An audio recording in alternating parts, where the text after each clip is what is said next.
Assalamualaikum warahmatullahi wabarakatuh. Perkenalkan, nama saya Rayhan Akbar dengan NPM 2206027803, jurusan Teknik Perkapalan di program studi Permesinan Kapal. Pada tugas kali ini saya akan menjelaskan bagaimana sistem transmisi yang ada pada permesinan kapal.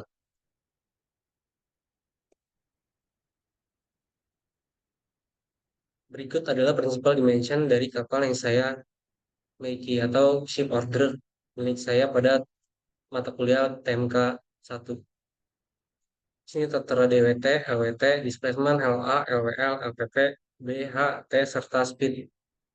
Dan selanjutnya ada ship drive. Ship drive dari sebuah kapal. Di sini ada shaft, engine bearing, dan gearbox. Lalu di sini ada engine estimation dari perhitungan awal saya dalam mencari sebuah mesin, di mana didapat batas minimalnya adalah 3.707 kilowatt. Lalu saya mencari mesin yang sesuai dengan kriteria dari engine estimation saya. Lalu saya menemukan engine yang sesuai dengan kriteria saya, yaitu manufakturnya nama MAN. Di sini engine name-nya L32/40, engine type-nya 8L32/40, di mana power output-nya ini bisa 4.000, sementara saya hanya 3.700.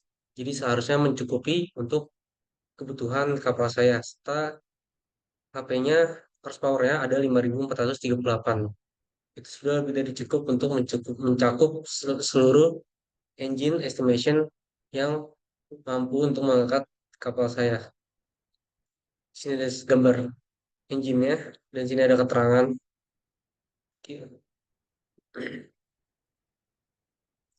Lalu di sini ada perhitungan shaft, dimulai dari perhitungan shaft. Diketahui powernya sama dengan 2.851,57 kW, kita ganti ke watt jadi 2.851.570 watt. Di sini saya menggunakan stainless steel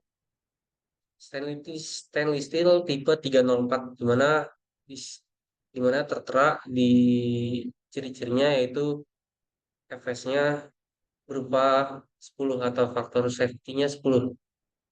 Lalu TU ada asumsi dari 241 MPa dan N-nya 350 rpm. Pertama kita mencari volume dan weight, di mana didapat volume dengan rumus V sama dengan P kali R kuadrat kali L, sehingga V-nya sama dengan 4.500.126 meter kubik. Lalu WK didapat dengan rumus W kali M kali G, di mana W sama dengan 191.871,94 Newton. Lalu baru kita bisa mencari shear stress. Shear stress didapat T sama dengan 24,1 MPa. Lalu bending moment, di mana weight dikali dengan L. Jadi sama dengan didapat M-nya itu atau bending momentnya itu 2.200.215.855,93 kali 10⁻³ Newton per milimeter.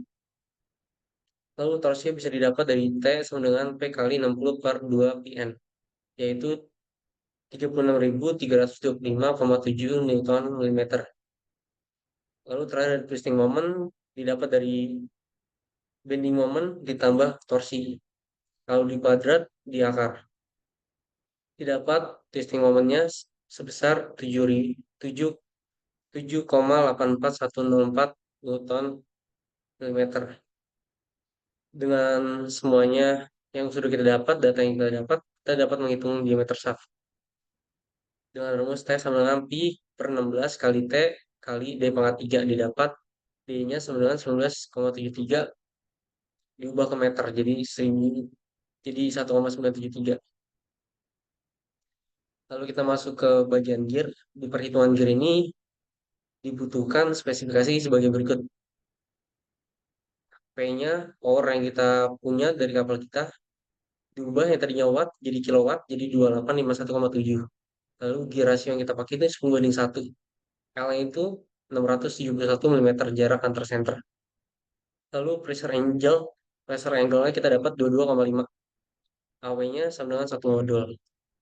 Untuk di gear ini, output yang kita bisa dapatkan ini data-data dari perhitungan gear, yaitu ada gigi minimum, jumlah gigi standar, mode efisiensi, gearbox, dan diameter dari roda giginya itu sendiri.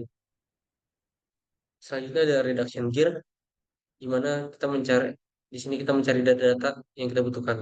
Pertama ada TP atau number of teeth on pinion.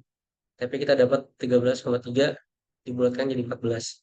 Lalu di sini ada teeth on each wheel atau TG. TG ini dapat dari G kali T. Kali TP G ini dari rasio yang tadi 10 banding 1. Jadi 10 kali 14. 14 dari TP. Totalnya TG sebenarnya 140. Selanjutnya ada pitch circle diameter di mana L sama dengan 10 dp per 2 tambah dp per 2. Jadi kita dapat dp sama dengan 0,122. Lalu ada standar modul. Di sini kita tinggal bagi dp per tp-nya. dp-nya sudah dapat, tp-nya sudah dapat. Jadi 122.